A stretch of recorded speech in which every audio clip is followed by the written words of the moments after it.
Yeah, there you go. All right, this is group 8 for week 9, going over the DaVita and the Intuit projects. It looks like the first question is, as a group, we just begin by discussing the following questions. We vote if RX is a success at the time of the case. I vote yes. Yeah, I definitely felt RX was a success by now. Yeah, they did a good job finding the problem and fixing it and turning it around. Yeah. Mm-hmm. Okay. If you look at their revenues, and the only thing is that they didn't grow as fast as they wanted, but I don't know of a startup that ever does. My other class is financing startups, so really closely related. Mm-hmm. And every one that they start up, not one of them hits the projections really. Mm-hmm. And I can't remember, did they grow faster than they wanted? They just weren't profitable as soon as they wanted. But was the problem with the RX? Was one problem it kind of grew faster, or was that something else? Can't remember. Well, they were growing, but they weren't meeting like the scores they wanted. They were running into problems with satisfaction. That's right. So they said, okay, stop growing. Let's solve these problems first before we continue growing.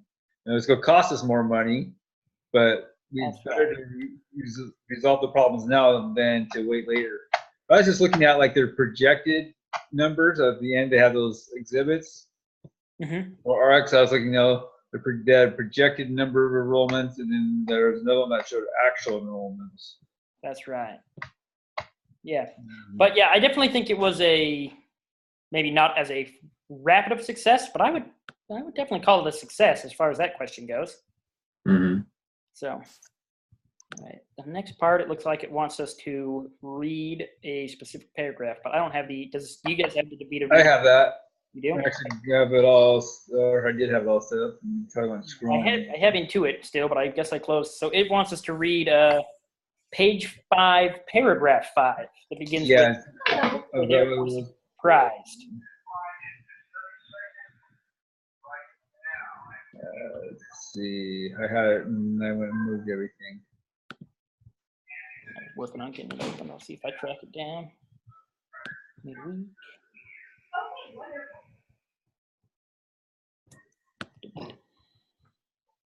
It was the RX one, right?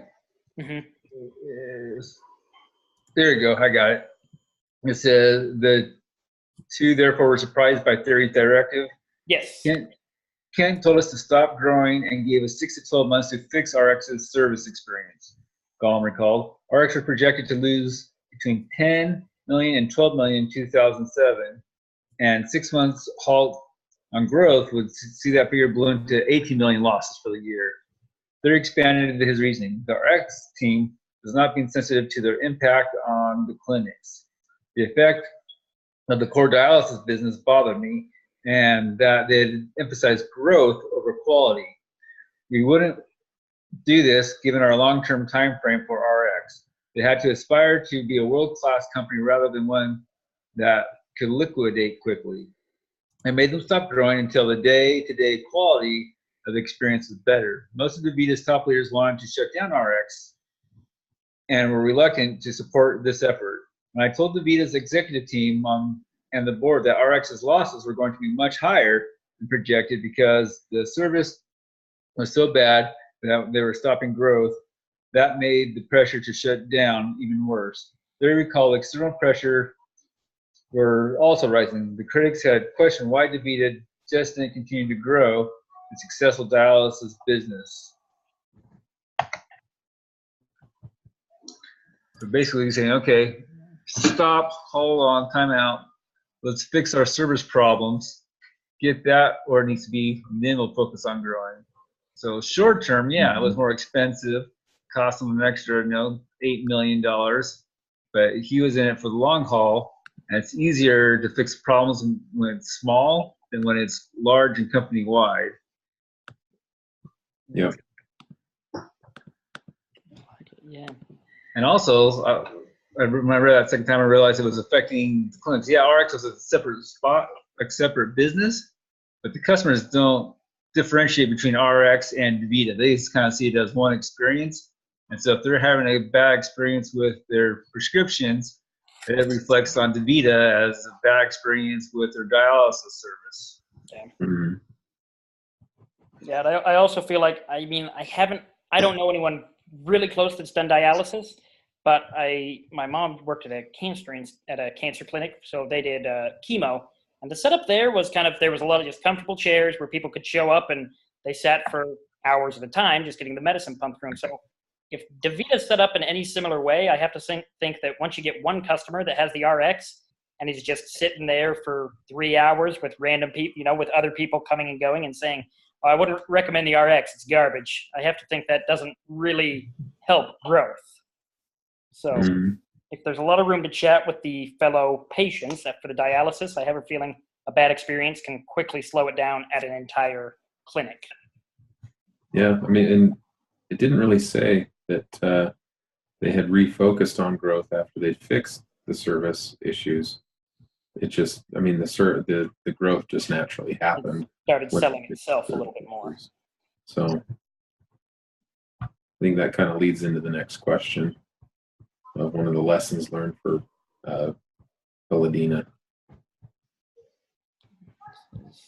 You championed another DaVita startup. How has this venture performed so far compared to RX? What are the major similarities between RX and Paladina and the major differences? So one of the major differences that I saw was that they were given a little bit more autonomy because they were not so closely tied to DaVita like RX was. I mean, they're more of a separate entity, so they were given a little bit more, freedom to do things as they saw fit.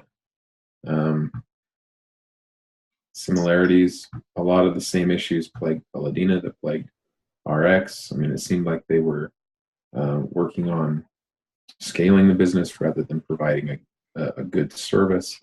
Kind of the same thing as the not having plastic bags for patients' medication to go in. These guys were so focused on advancing the business that they didn't spend enough time setting up the infrastructure to support the business and give the kind of service that they had intended to give. Yeah, and also buying that outside company, I don't think that their culture ever got infused into Paladina.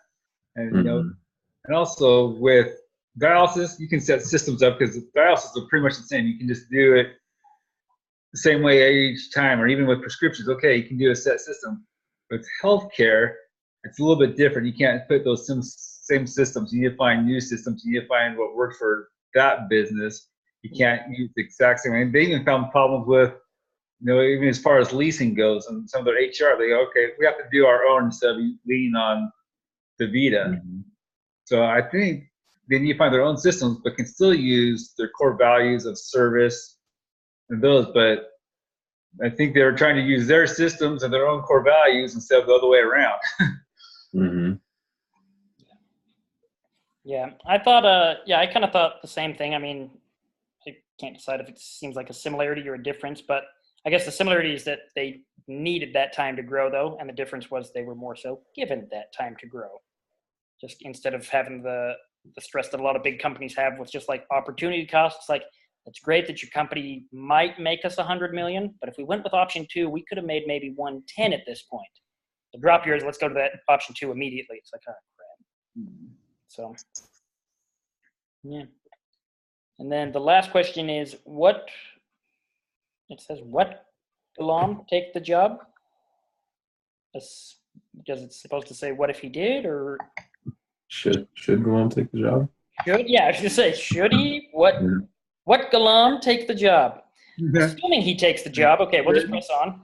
Assuming he takes it, what should he do? Hypothesis, which hypothesis needs to be tested? Separate process plus system. So we kind of talked about that a little bit too. Yeah, I think with his experience of turning things around, kind of like one from the other week where he went in there and turned everything around. Gulam's good at that. He knows the culture. I think he can take the group that he has, do a reset, get the systems in place, and then move forward. Yeah. So at this point, the other company was fully absorbed, so they didn't have the differences there to deal with. I mean, satisfying the old investors. I mean, that portion's all done. So I think going forward, he's got kind of he's in a better situation if he takes the job. He can. I would say that he would need to kind of take a page from Paladina and stop focusing on growth and start focusing on patient care. And obviously communication is going to be key for him because, in the case it stated that, they were spending additional money because salespeople would go out and they would sell a service that the clinic couldn't provide because it didn't have the equipment. And it was just based on them just not knowing, what the clinics could and couldn't do. So education there. And then again, education for the business or for the customer side, knowing that, they can come to the Paladina clinics for, various medical services rather than going to Instacare or a hospital. And that'll kind of further help save the company money that the employees are part of. So I think that they need to focus more on that side, assuming they proceed forward with this venture. Yeah, I did think it was interesting that the whole thing where the salesman went out and accidentally sold the wrong stuff. I thought it was interesting that it was almost that was recommended. Was it just last week's case where that was like what the salesmen were supposed to do? Like, go out, sell them something, and then we'll find out if we can get our program to actually do it. But if that's what they want, sell it to them and come back. And so the DaVita guys were doing that. Just unfortunately, it doesn't quite work when you're talking about like, oh, we don't have that $500,000 machine to do that type of imaging. It's different when you're making a program and programming something that to having the right machines to be able to do that procedure. Yeah, that kind of shows you the difference in certain industries. You can go out and sell what your customer wants. Oh, that's what you want? Then we'll have it in 6 weeks. Whereas other industries, you kind of have to sell what you have and hope that's what your customer wants. Mm-hmm. But yeah, and then I guess it kind of says, I hadn't heard about DaVita until this last week and read this, and it's right here in Tacoma. I actually drove by it just the other day. Oh, really? I was tempted to go just look in there, look around, see what it was like. That's fair. I'll admit, for some reason, it's one. I only know it because it's one building that when we drive to my in-laws' house, it's down in Utah, and once you go through a certain city, there's just a DaVita right on the side of the road, and the name and the logo. For some reason, it's always drawn my attention. In the little grouping of buildings, I always read DaVita. So, yeah, I don't know why, but that's when I started noticing it and found out what it was. So, I did think it was interesting that that's what their like group of employees came up with. I don't know. That just seems like a stretch. It's interesting that that's like the first thing we could call it DaVita, give life. Like, I mean, it's cool. It works, but who just comes up with that in a little meeting? Cheese, like Velveeta. Yeah. So it looks like that kind of wraps it up on that, unless we have closing words. But since we've run out of time more than one, it's going to work and be fine. It's just go through some growing pains. But I like the business model is cool because my wife works for Willamette Dental. That's kind of the same type of model. It's a pay per member instead of a pay per. And most dentists charge per procedure. They can bill out the health insurance. Mm-hmm. But where she works for, members, they pay so much a month, and so they're interested in keeping them healthy because the healthier they are, the less service they need to provide for them. So it makes sure they get for more cleanings, but that's okay because then they won't have to be filling cavities. Yeah, that is cool. They focus more on preventative care, and in the long run, it's less expensive. Yeah, it's a neat business. It's a neat model. That is a cool model. I've never heard of that in a dental type setup for sure. That's really cool. So moving on then, it looks like we're on Intuit. And the first thing is kind of the same. Discuss as a group what it's like to be a farmer in India. Why are the conditions terrible? What does AgriNova provide for them? How does it actually work? And is it a good idea? So, I mean, I feel like the conditions are so terrible because there is not that transparency. So you ask the guy, like, yeah, what does this sell him for? And he tells you, ooh, it's selling for 10 cents a bushel. And then he turns around and sells it for like $10 a bushel. So it's kind of just that issue of it's going for cheap. And then he sells it for a lot. Yeah. Yeah, conditions down there definitely aren't good. You know, you get those stereotypical visions of the poor farmers and poverty, but it's interesting. They all have cell phones. Yeah. Yeah, it is interesting. I have to assume that not only are the selling conditions difficult, but in my mind, India isn't a super fertile land. When I think of India, I don't think of, oh, great farming down there, isn't it? It's got to be. Agriculture is one of their biggest businesses, and it's a huge part of their GDP. Actually, that's true. I guess I knew that. They do a lot of like bean type stuff, don't they? Just kind of. Because my previous class, we did kind of a whole thing on India with our section. But yeah, agriculture is a big part of their GDP and their employment is in farming. So, I guess that makes sense, but yeah, it's still not the picture I have when I think of India. Oh, farmland. Right. That is true. I guess I've heard that that's their main export for sure. But so how is AgriNova going to make life easier for farmers? I didn't like their business model. It's relies so much on the agents, and the agents have no incentive to change the system. Yeah. Yeah. I don't know, it was really tough for me to get behind this business because it's just, it relies so much on people and people being honest, and there just wasn't a lot of honesty in that system. And there's not a reason for these people to become honest to support this system. So to me, it just kind of seemed, unless they can find like a digital way of getting prices and relaying prices, and you know, it just, I couldn't see how. Yeah.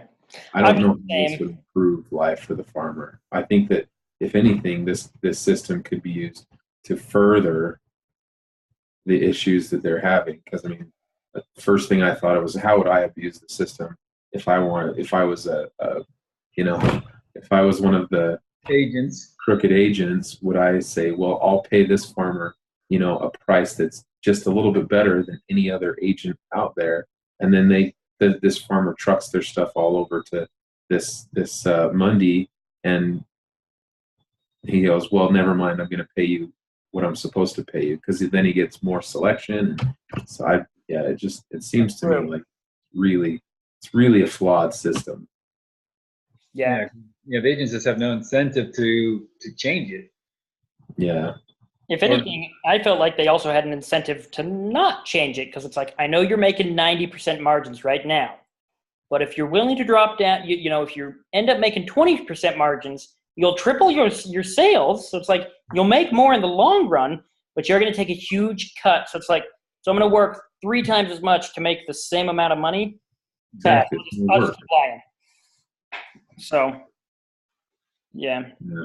And the farmers are so poor anyways. The farmers are working on such small margins that, you know, they really can't. The biggest issue that I had was that they presented an MVP, but they didn't ask the farmers if they'd pay for it. They didn't ask the agents if they'd pay for it, and they didn't ask distributors if they'd pay for it. So really, their only revenue right now, potentially, is advertising. You know, I mean, which I think advertising is a potential one if they can get the right app. I don't know if this is the right app, but if they can get it to, you know, again, it's the largest number of employers, and they all have cell phones. So if you can get them using the app, advertising could be huge. That's true, but it's not an app though. It's text messages. It's SMS. That's true, but they can throw. Well, again, what companies pay for now is not necessarily the app.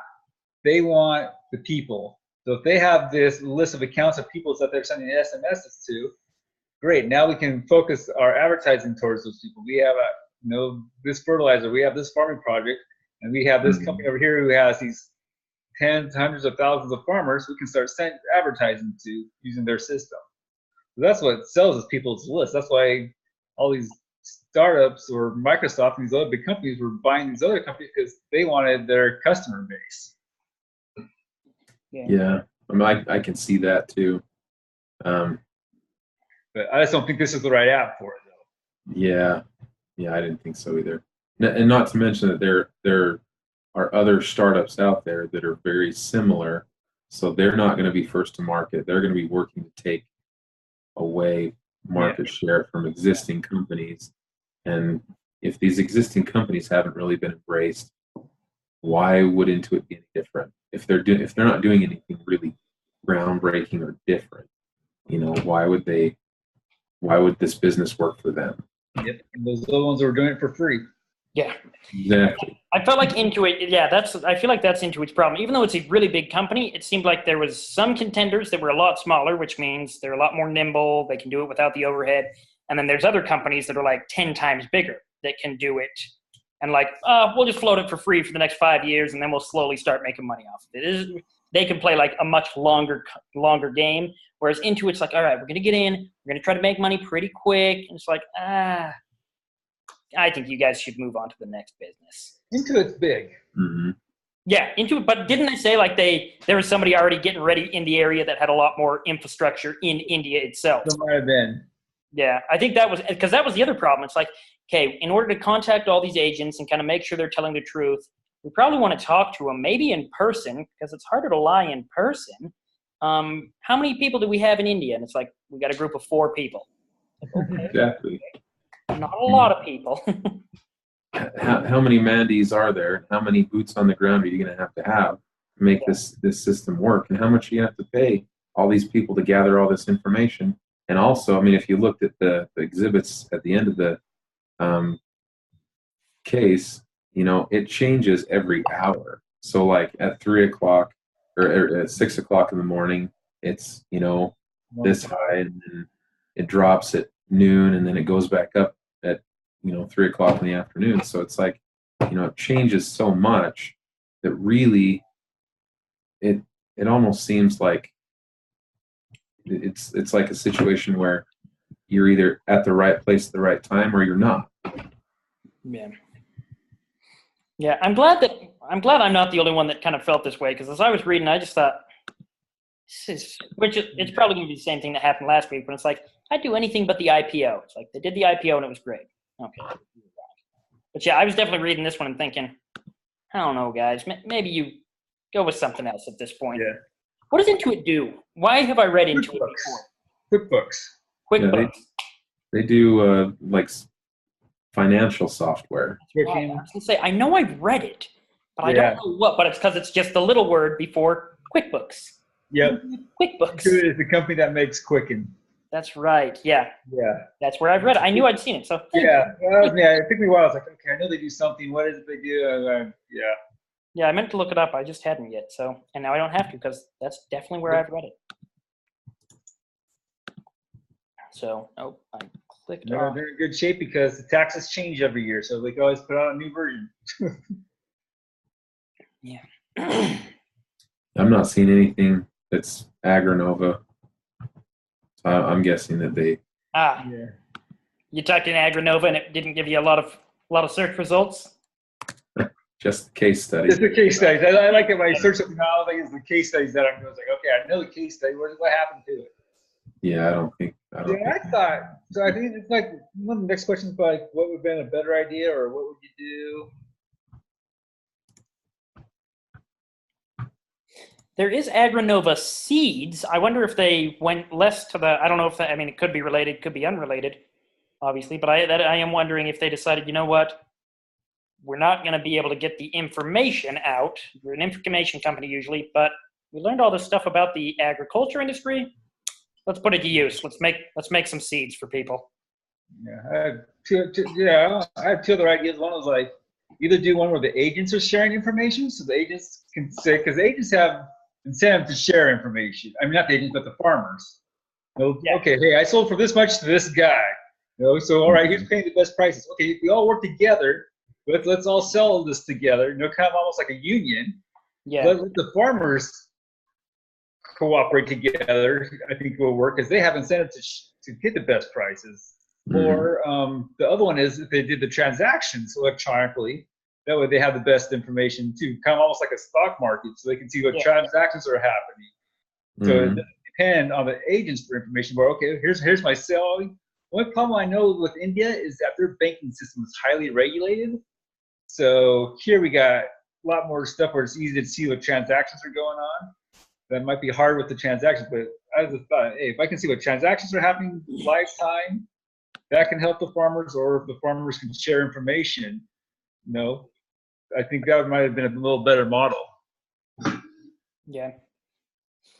So I feel like, so the next question is, what do we like about how they pursued the opportunity? I feel like, it's a three-part. It's what would we do differently, and have they found a product market fit? So I feel like we answered a lot of what they did wrong, what we do differently. I will say I do like what they found. I feel like they did a lot of the work that led me to the conclusion to not do it, because they were able to, they got at least the information, and they're like, okay, in order for this to work, this will work great as long as A, B, C, D, and E all fall into place perfectly. Like, okay, I like that you're open with the idea. It's like all these dominoes have to fit perfectly. So I hope they were equally open on the next step and said, which isn't going to happen. So let's move on to the next company. So I did like how it seemed like their final analysis was super straightforward. Like, all right, as long as the agents tell the truth, we don't know if they will, as long as, I can't remember that end list, but it basically said a whole bunch of things that were like problem 1, and it went up to like problem 5. I'm like, okay, it's getting pretty steep, guys. Five problems deep, and you should probably go to another company. So I did like that. They seemed that they were open with themselves to that point, and I assume they were on the next step as well when they said, so based on this, we can't recommend that we pursue Agrinova. So yeah, they're a tech company, and they do well with information. So that's kind of the one thing that I think that they were on the right track with, was that I think that they could maybe not help the cut. I mean, I wouldn't be so interested in doing an after harvest sale. I would be more interested in sharing information before, because it kind of seems like the farmers don't really talk to each other. They may or may not be growing the same things, and if there's more production in one thing, you'll get less money. So I think where they might focus and be able to make this something better is just make it like a subscription based community program where what your neighbor's going to grow, and so you can grow something different, so that way the market isn't saturated with one thing that causes the prices to slump. So I think that might be a good place to take it, and they were kind of moving in that direction with some of their hypotheses, but ultimately they focus more on the back end sale rather than before they even plant, figure out what's gonna what everybody else is doing. So I think if they were to pursue this opportunity, I would move to make it more of a community based information share sort of program. Yeah. All right, and then so it's kind of, I feel like we also kind of covered the next question with it says, vote, do you think they will be able to build a large scale profitable business out of this opportunity? And I think, I guess that's the problem. I think as long as they hit scale, like if the company was 100% of the market, then I think it would be profitable, because it's like, all right, everyone uses us in order to sell your crop, buy your crop, everything is done through us. Now it's profitable. But I feel like anything short of that, and it's going to be difficult. Yeah, I think they would have to take the place of the agent. Mm-hmm. Yes. For them to be profitable, they would have to be the agent, and so that they could standardize prices and reduce dishonesty in the system. Yeah. You can almost do best to just cut out the agent and went wholesaler to farmer, let them work directly with the wholesalers. Yeah, you'd think so. I mean, unfortunately, though, the farmer agent relationship is so ingrained in that culture. It would be really Caste system. difficult to do that. Yeah. I know that was one of the questions. And what's the challenges with multinational is differences in culture. The way they do business over there is so much different than over here. I work in hotels. I work right next to Microsoft. We had a lot of Indians come over. They want to haggle on everything. I give them a price. They want a lower price. I give them a low price. I got the point. It's like, okay, this is the price. If you don't take it, it's gonna go up here in 5 seconds. You want it? Yes or no? You really had to be hard with them to make them. They'll go literally hours trying to save $2 a night. Wow. It is interesting. I do the same.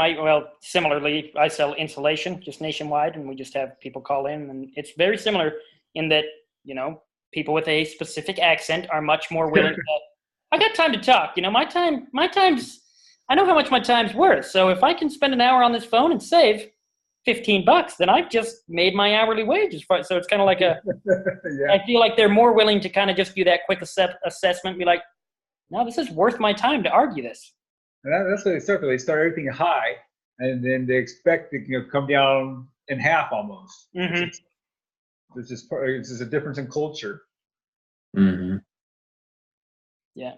So it kind of seems. I mean, the closing question is, why is Intuit